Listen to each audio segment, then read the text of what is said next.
सभी का स्वागत है आपके अपने YouTube channel job for you में।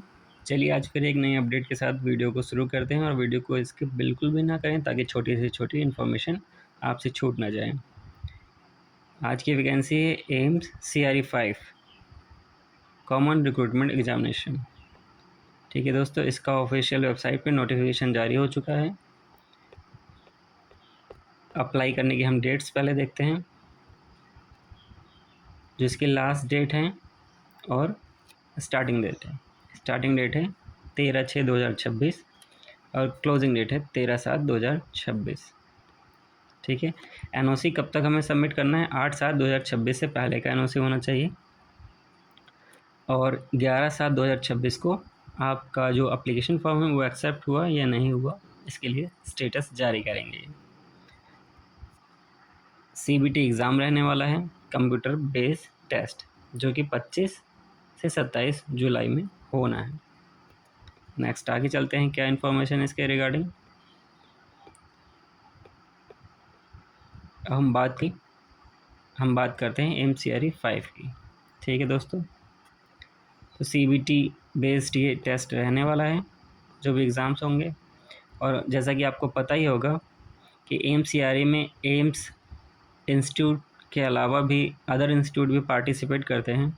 तो इस बार हम देखते हैं कि सेंट्रल गवर्नमेंट के किन किन इंस्टीट्यूट ने पार्टिसिपेट किया है और कितने एम्स ने इसमें पार्टिसिपेट किया है, जिनकी नंबर ऑफ़ वैकेंसीज इस नोटिफिकेशन में आए हैं। पहला है एम्स अवंतीपुरा, फिर AIIMS Bathinda, AIIMS Bhopal, AIIMS Bhubaneswar.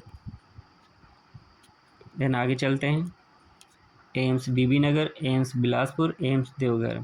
इन सभी की पोस्टें इसमें मेंशंस हैं। और आगे देखते हैं कौन कौन से एम्स इंस्टीट्यूट हैं।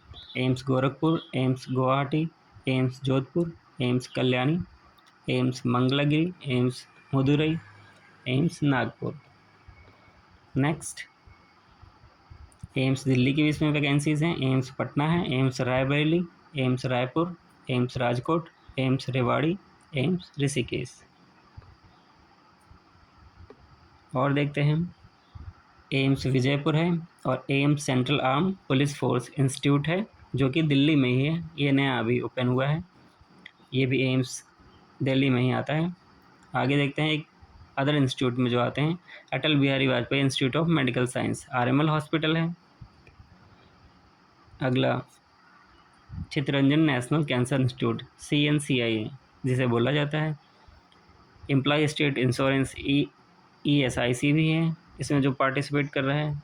और आगे देखते हैं हम कौन कौन से institution, Indian council of medical research, Kalawati Saran child hospital, Pasteur institute of India, RSTC Najafgarh जो कि रूरल हेल्थ ट्रेनिंग सेंटर है।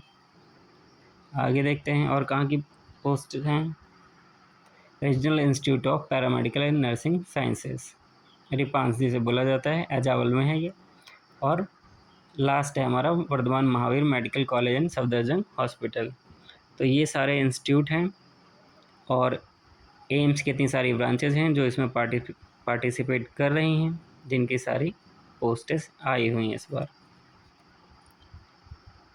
आगे देखते हैं दोस्तों, जितनी भी ये वैकेंसीज़ रहने वाली हैं, ये सभी ग्रुप B और ग्रुप C की पोस्टेस हैं, जिनका ऑफिशियल नोटिफिकेशन www.aimsexam.ac.in पे जारी किया गया है।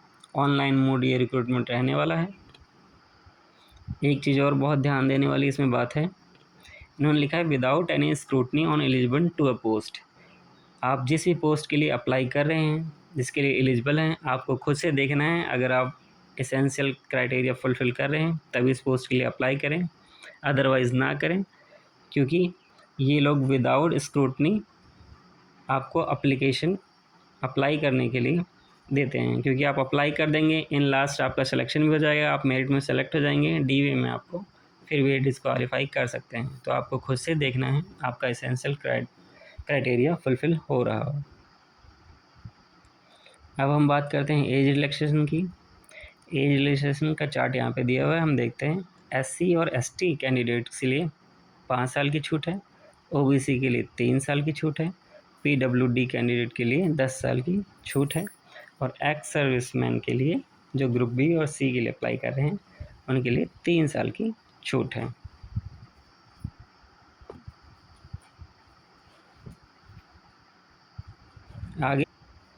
आगे देखते हैं, जो सेंट्रल गवर्नमेंट के एम्प्लॉय है या स्टेट गवर्नमेंट के एम्प्लॉय है उनके लिए अलग से 5 साल की छूट दी गई है इसमें। अब हम बात करते हैं बहुत ही इम्पोर्टेंट, जो सबसे इम्पोर्टेंट होता है कि सर्टिफिकेट्स के लिए, OBC सर्टिफिकेट। तो दोस्तों ये सेंट्रल गवर्नमेंट की जॉब्स हैं सारी, तो इसलिए OBC सर्टिफिकेट जो नॉन क्रीमी लेयर का है वो आपका चाहिए होता है इसमें अप्लाई करते टाइम। और ज़्यादातर कैंडिडेट क्या गलती करते हैं कि वो पुराना कोई भी OBC सर्टिफिकेट जो कि सेंट्रल वाला बनता है वो अपलोड कर देते हैं, और इन लास्ट जब वो DV में जाते हैं तो उनके साथ दिक्कतें खड़ी होती हैं। तो आपको क्या करना है, अभी एक नया OBC सर्टिफिकेट सेंट्रल गवर्नमेंट का बनवा लेना है। और किस डेट का होना चाहिए, देखिए इन्होंने यहाँ पे डेट मेंशन की है, जो कि है, आपको दिखाता हूँ, यहाँ पे इन्होंने डेट मेंशन की है कि वो 1 अप्रैल 2026 के बाद का होना चाहिए। ठीक है दोस्तों, फाइनेंशियल ईयर 2026-27 इन्होंने यहाँ पे मेंशन कर रखा है। देखिए फाइनेंशियल ईयर 2026-27 में 31 मार्च 2026 तक माना जाएगा, और आपका जो OBC सर्टिफिकेट है वो 1 अप्रैल 2026 के बाद का होना चाहिए। ठीक है दोस्तों, और जो लास्ट एप्लीकेशन की डेट है उससे पहले का बना होना चाहिए, 1 अप्रैल 2026 के बाद का और 3 जुलाई 2026 से पहले का। इसी बीच का अगर आपके पास सेंट्रल गवर्नमेंट का OBC का कास्ट सर्टिफिकेट है तो आप एलिजिबल होंगे छूट लेने के लिए, अदरवाइज़ नहीं, आपको DV में भी दिक्कतें आ सकती हैं। देन आगे चलते हैं, देखते हैं और क्या इम्पोर्टेंट इंस्ट्रक्शन है। हाँ देखिए, इन्होंने EWS के लिए भी यहाँ पे इन्होंने क्लैरिफाई किया है। EWS जो सर्टिफिकेट वाले लोग हैं उनके लिए भी इन्होंने डेट मेंशन कर दी कि 1/4/2026 से 3/7/2026 इस डेट का बना हुआ होना चाहिए EWS सर्टिफिकेट, तब भी वो वैलिड माना जाएगा। और OBC के लिए भी सेम ही डेट है, 1 अप्रैल 2026 के बाद का और 3 जुलाई 2026 से पहले का, मतलब इस ड्यूरेशन के बीच का सर्टिफिकेट ही मान्य होगा, और वो भी OBC सेंट्रल। ठीक है,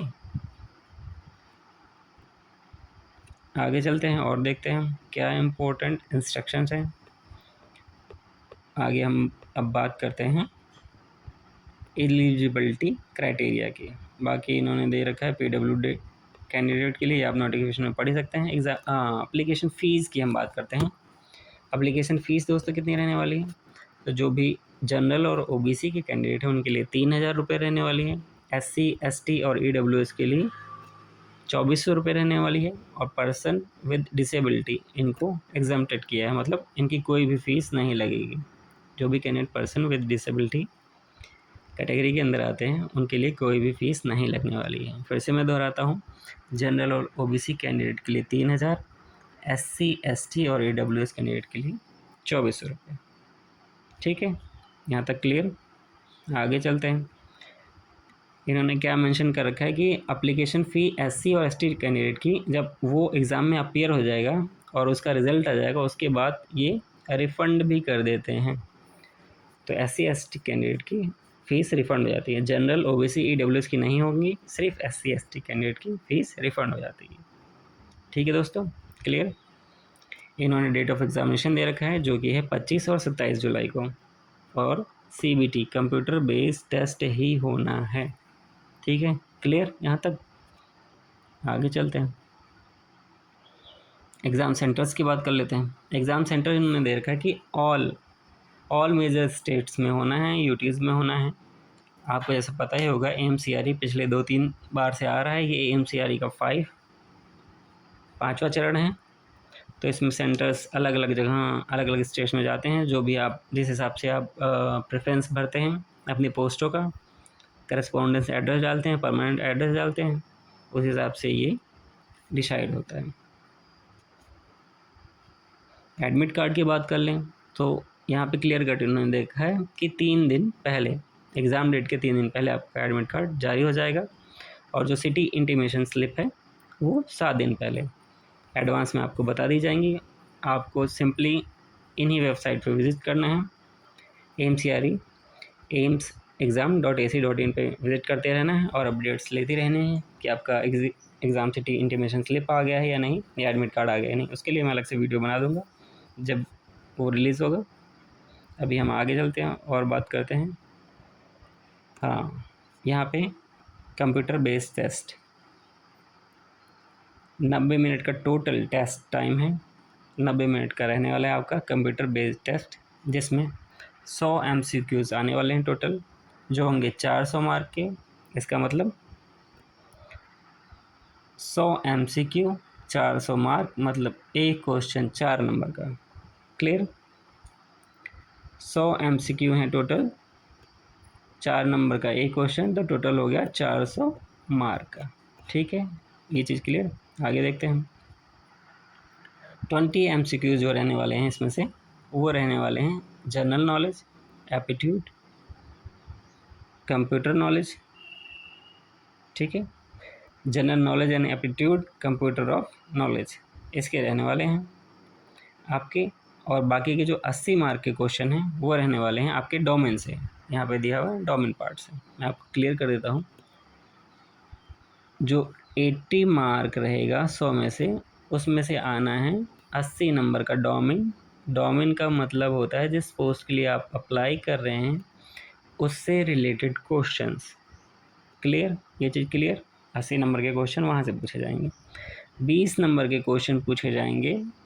इसमें आएगा आपका जीके जीएस, मैथ, रीजनिंग और कंप्यूटर नॉलेज। ठीक है, इसी के साथ साथ इंग्लिश भी रहेगी।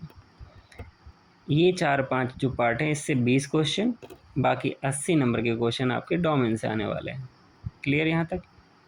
और क्या रहेगा? जो आपका क्वेश्चन पेपर रहेगा वो 5 सेक्शंस में डिवाइड रहेगा। सभी सेक्शंस के लिए 18 मिनट मिलेंगे। ठीक है, मतलब 20-20 नंबर का सेक्शन डिवाइड कर देंगे, ये 5 सेक्शन डिवाइड कर देंगे 20-20 नंबर्स के, और सभी सेक्शन हमारे रहने वाले हैं 18 नंबर के, 18 मिनट के, 18 मिनट के रहने वाला है। इस प्रकार से 90 मिनट का टोटल एग्ज़ाम ड्यूरेशन रहने वाला है। ठीक है, और एक चीज़ क्लियर है यहाँ पे, देखिए जो भी 90 मिनट ड्यूरेशन में 20 क्वेश्चनों के सेट रहेंगे, 5 सेट रहेंगे, मतलब 5 सेक्शन रहेंगे 18-18 मिनट के, 20 क्वेश्चंस, 18 मिनट और 5 सेक्शन। ठीक है, अब अगर आपने ये 20 क्वेश्चन सॉल्व कर लिए और आपका ड्यूरेशन या टाइम ये ख़त्म हो गया, जो 18 मिनट आपको मिले हैं, तो आपका ऑटोमेटिकली नेक्स्ट सेक्शन पे आप पहुंच जाएंगे। ठीक है, आप वहाँ पे बैक नहीं कर सकते, आप दोबारा उस क्वेश्चन को अटेम्प्ट नहीं कर सकते। इस प्रकार से ये होता है। और आगे चलते हैं, देखते हैं क्या इन्फॉर्मेशन है। यहाँ पे देखो इन्होंने क्लियर किया हुआ है कि सभी क्वेश्चंस के लिए 4 नंबर रहने वाले हैं, मतलब एक क्वेश्चन 4 नंबर का रहने वाला है। यहाँ पे नेगेटिव मार्किंग होगी 1/4, और क्वालिफाइंग मार्क है जनरल कैटेगरी के लिए 40%, EWS के लिए 35, OBC के लिए, जनरल एंड EWS के लिए 40%, 35 OBC के लिए, और 30% रहने वाला है ST और ST कैंडिडेट के लिए। ठीक है, और PWD कैंडिडेट के लिए रहने वाला है 30%। क्लियर? और आगे चलते हैं। अब हम देखते हैं यहाँ पे जो डोमेन का हमारा सिलेबस रहना है पोस्ट वाइज, वो क्या है। तो ऊपर देखिए यहाँ पे दोस्तों, यहाँ पे ग्रुप कोड दिया हुआ है, यहाँ पे ग्रुप नेम दिया हुआ है, यहाँ पे दिया हुआ है the syllabus of domain part 80 question, जहाँ से 80 क्वेश्चन पूछे जाएंगे उसका डोमेन पार्ट क्या होगा या सिलेबस क्या होगा। जिन पोस्टों के लिए स्किल टेस्ट है उसमें स्किल टेस्ट दिया हुआ है, और पोस्ट के आगे, सभी पोस्ट के आगे लैंग्वेज दी हुई है जिसमें आपका CBT टेस्ट होना है। ठीक है, यहाँ तक क्लियर। अब हम देखते हैं एक एक पोस्ट को। पहली हमारी पोस्ट है असिस्टेंट डाइटिशियन या जूनियर डाइटिशियन या वार्डन। इन सभी पोस्टों के लिए जो डोमेन सिलेबस रहने वाला है वो रहने वाला है फूड एंड न्यूट्रिशन और डाइट्स, और एग्ज़ाम सिर्फ इंग्लिश लैंग्वेज में होगा। ठीक है, आगे देखते हैं। अगली पोस्ट है हमारी जूनियर एडमिनिस्ट्रेटिव ऑफिसर या असिस्टेंट एडमिनिस्ट्रेटिव ऑफिसर या ऑफिस असिस्टेंट या असिस्टेंट। इन सभी के लिए जो डोमेन रहने वाला है 80 नंबर का क्वेश्चन वो रहने वाला है जनरल एडमिनिस्ट्रेशन से, CCS रूल से, FR rules, SR rules, basic computer knowledge. ठीक है, और इसमें देखिए दोस्तों स्किल टेस्ट भी होगा, मतलब फर्स्ट स्टेज में आपका CBT टेस्ट होगा, इसको आपको क्वालिफाई करना है, देन स्किल टेस्ट होगा, और ये दोनों किस लैंग्वेज में होंगे? इंग्लिश लैंग्वेज में। क्लियर, आगे चलते हैं, देखते हैं अगली पोस्ट। ये है डाटा एंट्री ऑपरेटर, या जिसे हम कहते हैं जूनियर एडमिनिस्ट्रेटिव असिस्टेंट या lower division clerk, upper division clerk. इन सभी के लिए डोमेन पार्ट रहने वाला है general math and English. Skill test इसमें अप्लीकेबल है, और यहाँ पे एग्ज़ाम रहने वाला है बाईलैंग्वेज, हिंदी और इंग्लिश दोनों में। ठीक है, अगली पोस्ट है हमारी जूनियर इंजीनियर सिविल की, जिसमें डोमेन रहने वाला है सिविल इंजीनियरिंग, और एग्ज़ाम रहने वाला है सिर्फ इंग्लिश में। अगली पोस्ट है junior engineer electrical assistant engineer की, इसमें डोमेन पार्ट है इलेक्ट्रिकल इंजीनियरिंग, और एग्ज़ाम रहने वाला है इंग्लिश लैंग्वेज में। देन अगली पोस्ट है junior engineer AC assistant engineer air conditioning.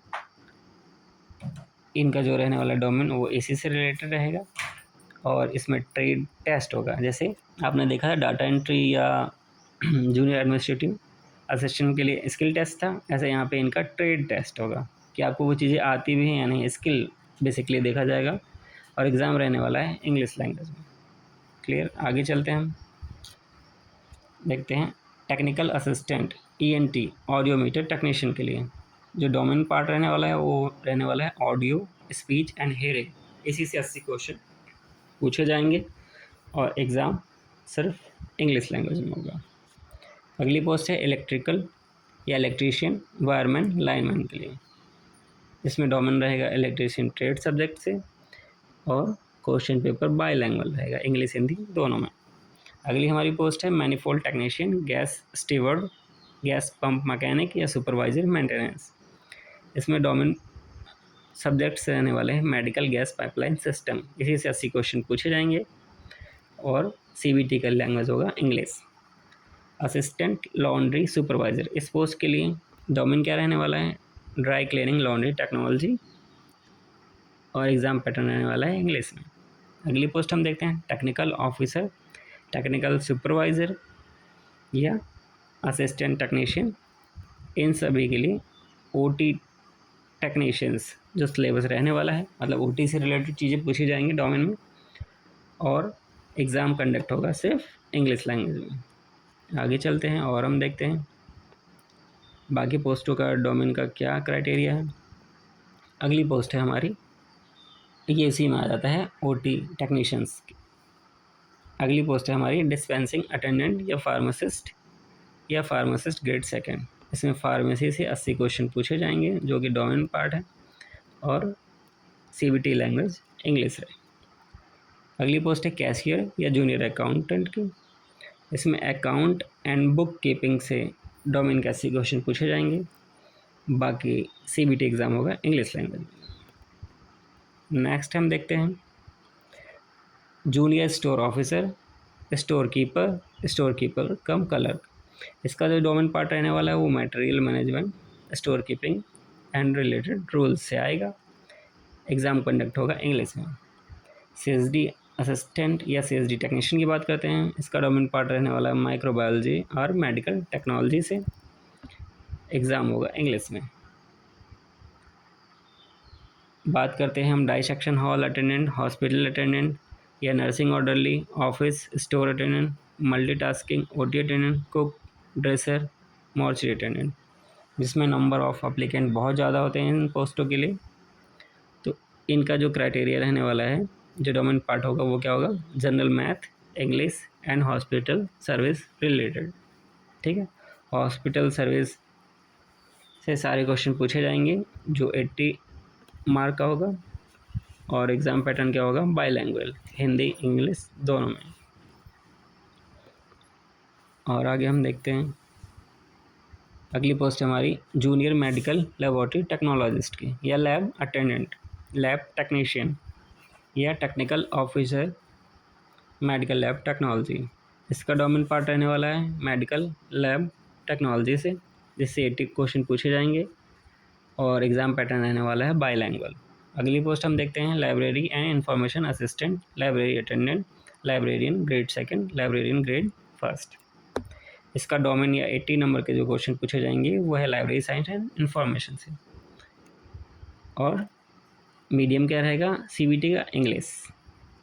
आगे देखते हैं हम अगली जो भी हमारी पोस्ट है।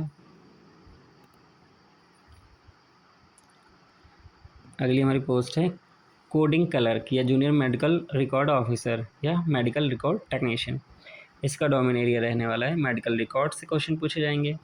इसमें स्किल टेस्ट भी है जो है टाइपिंग टेस्ट, मतलब फर्स्ट स्टेज में आपको एग्ज़ाम क्लियर करना है, देन आपका टाइपिंग टेस्ट होगा, और रहने वाला ये इंग्लिश में। ठीक है, CBT एग्ज़ाम इंग्लिश में रहने वाला है। अगली पोस्ट के बारे में बात करते हैं हम। ये है personal assistant PA to principal या स्टेनोग्राफर प्राइवेट सेक्रेटरी। इसका डोमेन रहने वाला है जनरल मैथ एंड इंग्लिश। इसमें सेकंड स्टेज में आएगा स्टेनोग्राफिक टेस्ट। ठीक है, मीडियम रहने वाला है इंग्लिश। अगली पोस्ट है हमारी counsellor, vocational counsellor, medical social worker, medical social service officer grade 1, medical social service officer grade 2, psychiatric social worker and social worker. इसका जो डोमेन पार्ट रहने वाला है सोशल वर्क एंड साइकोलॉजी से 80 क्वेश्चन पूछे जाएंगे, और मोड ऑफ CBT होगा इंग्लिश। देन नेक्स्ट हम चलते हैं आगे, technical officer dental, dental technician या डेंटल मैकेनिक। इसका डोमेन पार्ट से जो क्वेश्चन पूछे जाएंगे वो है डेंटल हाइजीन या dental mechanic, CBT English mode में रहने वाला है। अगली पोस्ट है हमारी technical officer ophthalmic, technical officer ophthalmology. ठीक है, इसका जो डोमेन पार्ट होगा वो ऑप्थेल्मिक टेक्निक्स से पूछा जाएगा, मोड क्या रहने वाला है CBT का इंग्लिश। अगली पोस्ट है हमारी रेडियोथेरेपी टेक्नीशियन की, इसमें डोमेन रेडियोथेरेपी है, और मोड ऑफ एग्ज़ाम क्या है, इंग्लिश है। नेक्स्ट पोस्ट पे आते हैं, डार्क रूम असिस्टेंट या टेक्नीशियन रेडियोलॉजी या रेडियोग्राफिक टेक्नीशियन ग्रेड 1 या सीनियर रेडियोग्राफर। इसमें डोमेन आने वाला है रेडियोग्राफी सब्जेक्ट से, और मोड ऑफ एग्ज़ाम रहने वाला है इंग्लिश में। अगली पोस्ट हमारी जूनियर परफ्यूजनिस्ट की, इसमें परफ्यूजन टेक्नोलॉजी से क्वेश्चन पूछे जाएंगे, जो डोमेन का पार्ट है 80, मोड ऑफ एग्ज़ाम रहने वाला है इंग्लिश में। अगली पोस्ट है हमारी एम्ब्रियोलॉजिस्ट की, जिसमें डोमेन आने वाला है क्लिनिकल एम्ब्रियोलॉजी से, और मोड ऑफ एग्ज़ाम रहेगा इंग्लिश में। अगली पोस्ट है हमारी असिस्टेंट सिक्योरिटी ऑफिसर की, इसमें डोमेन रहने वाला है, डोमेन के पार्ट रहने वाले हैं जनरल एडमिनिस्ट्रेशन से, CCS रूल से, FR रूल से, SR रूल से, basic computer, fire safety and security से, और यहाँ पे PhD टेस्ट भी होना है, और मोड ऑफ एग्ज़ाम क्या होगा, इंग्लिश। आगे चलते हैं हम अगली पोस्ट के बारे में बात करते हैं, असिस्टेंट रिसर्च ऑफिसर या रिसर्च असिस्टेंट। इसका डोमेन पार्ट आने वाला है बायोफार्मास्यूटिकल एंड अप्लाइड माइक्रोबायोलॉजी से, मोड ऑफ एग्ज़ाम इंग्लिश रहने वाला है। अगली पोस्ट है हमारी मल्टी रिहेबिलिटेशन वर्कर या फिजियोथेरेपिस्ट की, डोमेन के सब्जेक्ट हैं फिजियोथेरेपी, और मोड ऑफ एग्ज़ाम है इंग्लिश। आगे चलते हैं हम और देखते हैं कौन कौन सी पोस्ट हैं MCRE 5 में। अगली पोस्ट है हमारी ड्राइवर ऑर्डिनरी ग्रेड, जिसमें ट्रैफिक रूल्स पूछे जाएंगे डोमेन में, और मोड ऑफ एग्जामिनेशन रहने वाला है बाईलैंग्वेज, यानी हिंदी इंग्लिश दोनों में। Next, junior medical record officer या रिसेप्शनिस्ट, इसमें डोमेन का पार्ट यानी 80 नंबर के क्वेश्चन आने वाले हैं मास कम्युनिकेशन जर्नलिज्म या हॉस्पिटल एडमिनिस्ट्रेशन से एंड पब्लिक रिलेशन रूल से, मोड ऑफ एग्ज़ाम रहने वाला है इंग्लिश।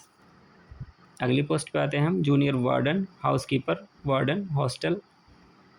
इसमें डोमेन का पार्ट आने वाला है जनरल मैथ एंड इंग्लिश से, और मोड ऑफ एग्ज़ाम CBT जो टेस्ट रहेगा वो हमारा रहेगा इंग्लिश में। देन हम अगली पोस्ट पे आते हैं, सीनियर नर्सिंग ऑफिसर या स्टाफ नर्स ग्रेड 1 भी कहते हैं इसे, ऑक्सिलरी नर्स या मिडवाइफ ANM। इसमें डोमेन का पार्ट है नर्सिंग। नर्सिंग से रिलेटेड क्वेश्चन पूछे जाएंगे जो कि 80 होगा क्वेश्चन, और मोड ऑफ एग्ज़ाम होगा इंग्लिश में। अगली पोस्ट हमारी केयर टेकर या सैनिटरी इंस्पेक्टर ग्रेड 2 की। इसमें डोमेन के पार्ट हैं सैनिटरी इंस्पेक्टर, इससे रिलेटेड क्वेश्चंस आएंगे, मोड ऑफ एग्ज़ाम इंग्लिश रहने वाला है। देन अगली पोस्ट है हमारी जूनियर फिजियोथेरेपिस्ट या ऑक्यूपेशनल थेरेपिस्ट की। इसमें डोमेन का पार्ट है साइंस एंड ऑक्यूपेशनल थेरेपी, इससे 80 क्वेश्चन पूछे जाएंगे। बाकी का CBT जो रहने वाला है वो इंग्लिश लैंग्वेज में रहने वाला है। आगे देखते हैं और कौन कौन सी पोस्ट हैं MCRE के थ्रू। जूनियर हिंदी ट्रांसलेटर या जूनियर ट्रांसलेटर ऑफिसर। इसमें जो डोमेन आने वाला है वो इंग्लिश एंड हिंदी लैंग्वेज से पूछे जाएंगे। स्किल टेस्ट होगा इसके बाद, और CBT जो मोड रहने वाला है वो बाइलैंग्वेज रहने वाला है, यानी हिंदी इंग्लिश दोनों में होगा। अगली पोस्ट हमारी न्यूक्लियर मेडिसिन टेक्नोलॉजिस्ट की या न्यूक्लियर मेडिसिन टेक्नीशियन या जूनियर फिजिस्ट की, जिसमें लाइफ साइंस है डोमेन सब्जेक्ट, इससे रिलेटेड क्वेश्चन पूछे जाएंगे, और मोड ऑफ एग्ज़ाम क्या होगा, इंग्लिश होगा। अगली पोस्ट हमारी ब्रेट्रिक कोऑर्डिनेटर की। इसमें डोमेन सब्जेक्ट हैं general math, English, communication, bariatric surgery coordination, patient counselling and related hospital record and procedures. इससे 80 नंबर के क्वेश्चन पूछे जाएंगे, मोड ऑफ एग्ज़ाम है इंग्लिश। आगे चलते हैं। अगली पोस्ट हमारी योगा इंस्ट्रक्टर की, जिसमें योगा से रिलेटेड डोमेन के क्वेश्चन पूछे जाएंगे, और मोड ऑफ एग्ज़ाम इंग्लिश रहने वाला है। अगली पोस्ट हमारी प्रोग्रामर की, इसमें कंप्यूटर एप्लीकेशन एंड प्रोग्रामिंग से क्वेश्चन पूछे जाएंगे, स्किल टेस्ट भी होगा उसके साथ साथ, और मोड ऑफ एग्ज़ाम इंग्लिश रहने वाला है। अगली पोस्ट हमारी प्लम्बर की, जिसमें ट्रेड रिलेटेड मतलब प्लम्बर से ही रिलेटेड, प्लम्बिंग से ही रिलेटेड क्वेश्चन पूछे जाएंगे डोमेन में, और ये बाईलैंग्वेज रहने वाला है CBT का। अगली पोस्ट हमारी ऑपरेटर, लिफ्ट या मैकेनिक। इसमें ट्रेड रिलेटेड ही पूछे जाएंगे, जैसा कि प्लम्बर में था ऐसे ही मैकेनिक लिफ्ट ऑपरेटर में, और मोड ऑफ CBT क्या रहने वाला है, बाईलैंग्वेज। देन हम अगली पोस्ट पे आते हैं, मॉडलर या artist modeller. Trade related question पूछे जाएंगे डोमेन में। एग्ज़ाम मोड क्या रहने वाला है, बाईलैंग्वेज, इंग्लिश हिंदी दोनों। वर्कशॉप टेक्नीशियन ग्रेड 2 है। इसमें क्या आएगा डोमेन में, प्रोस्थेटिक या ऑर्थोटिक ट्रेड रिलेटेड क्वेश्चन पूछे जाएंगे, मोड ऑफ एग्ज़ाम इंग्लिश है। अगली पोस्ट हमारी लीगल असिस्टेंट की, जिसमें डोमेन के सब्जेक्ट्स हैं कोर लॉ सब्जेक्ट्स, यहाँ से 80 क्वेश्चन पूछे जाएंगे, और मोड ऑफ एग्ज़ाम है इंग्लिश। अगली पोस्ट है हमारी जूनियर कार्डियक टेक्नीशियन की, या ECG टेक्नीशियन भी जिन्हें हम कहते हैं। इसमें ECG से रिलेटेड ही 80 क्वेश्चन पूछे जाएंगे, मोड ऑफ एग्ज़ाम इंग्लिश रहने वाला है। ठीक है दोस्तों, आगे देखते हैं हम टेलीफोन ऑपरेटर की पोस्ट के लिए। ट्रेड रिलेटेड मतलब इससे रिलेटेड ही हमें क्वेश्चन पूछे जाएंगे डोमेन में, मोड ऑफ एग्ज़ाम इंग्लिश रहने वाला है इसके लिए भी। और देखते हैं और कौन सी पोस्ट हैं MCRE 5 में। अगली पोस्ट है हमारी हीमोडायलिसिस टेक्नीशियन के लिए, जिसमें डायलिसिस टेक्नोलॉजी से डोमेन के क्वेश्चन पूछे जाएंगे, मोड ऑफ एग्ज़ाम रहने वाला है इंग्लिश। अगली पोस्ट है स्टैटिस्टिकल असिस्टेंट की, स्टैटिक्स से पूछे जाएंगे डोमेन के क्वेश्चन, मोड ऑफ एग्ज़ाम है इंग्लिश। देन हमारी पोस्ट आती है डिप्टी जनरल मैनेजर कैफेटेरिया की। इसमें जो डोमेन के क्वेश्चंस है वो पूछे जाएंगे होटल मैनेजमेंट से रिलेटेड एंड कैफेटेरिया टेक्नोलॉजी से रिलेटेड ही क्वेश्चन पूछे जाएंगे, इंग्लिश में रहने वाला है ये पेपर। अगली पोस्ट हमारी जूनियर फोटोग्राफर की, जिसमें इसके ट्रेड से रिलेटेड डोमेन के क्वेश्चन पूछे जाएंगे, और ये होगा बाईलैंग्वेज। देन पोस्ट आती है हमारी फायर टेक्नीशियन या सिक्योरिटी कम फायर असिस्टेंट की। इसमें डोमेन में है general math, English, fire safety and security, और पेट एंड PST टेस्ट भी होगा, जिसे हम फिजिकल टेस्ट भी बोलते हैं, और मोड ऑफ एग्ज़ाम बाईलैंग्वेज रहने वाला है इस पोस्ट के लिए। देन हम आते हैं अगली पोस्ट पे, वर्कशॉप असिस्टेंट। इसमें ट्रेड रिलेटेड डोमेन रहेगा, एग्ज़ाम मोड बाईलैंग्वेज। अगली पोस्ट है वर्कशॉप असिस्टेंट इलेक्ट्रॉनिक। ऊपर वाली पोस्ट ये थी कारपेंटर के लिए, ये है इलेक्ट्रॉनिक के लिए। अगली पोस्ट है वर्कशॉप टेक्नीशियन, अप होल्टर के लिए, और वर्कशॉप टेक्नीशियन लेदर वर्कर के लिए। इन सभी में ट्रेड टेस्ट रहने वाला है। इससे डोमेन से रिलेटेड क्वेश्चंस आएंगे और ये सभी पोस्टें बाइलैंग्वेज मोड में इनके CBT एग्ज़ाम कंडक्ट होने वाले हैं। आगे देखते हैं हम। अगली पोस्ट हमारी social security officer manager grade 2 या superintendent social security officer audit की। इसमें डोमेन के सब्जेक्ट क्या रहेंगे? Computer applications and code on social security 2020। ठीक है दोस्तों, इससे 80 क्वेश्चन पूछे जाएंगे। डोमेन के मोड ऑफ एग्ज़ाम इंग्लिश रहने वाला है। लास्ट हमारी जो पोस्ट है वो है बायोमेडिकल इंजीनियर की, जिसमें डोमेन का सब्जेक्ट कहाँ से पूछा जाएगा? बायोमेडिकल इंजीनियरिंग से, और मोड ऑफ एग्ज़ाम रहने वाला है इंग्लिश में।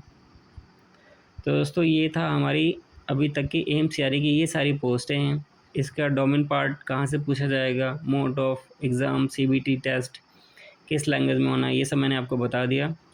मैंने आपको लास्ट डेट्स बता दी। मैंने आपको OBC सर्टिफिकेट के बारे में बता दिया कि जो भी सेंटर की वैकेंसी है तो ये आपको central OBC non creamy layer का ही बनवाना पड़ेगा, और 1 अप्रैल 2026 के बाद का और 3 जुलाई 2026 से पहले का होना चाहिए आपके पास सर्टिफिकेट, तभी वो वैलिड माना जाएगा।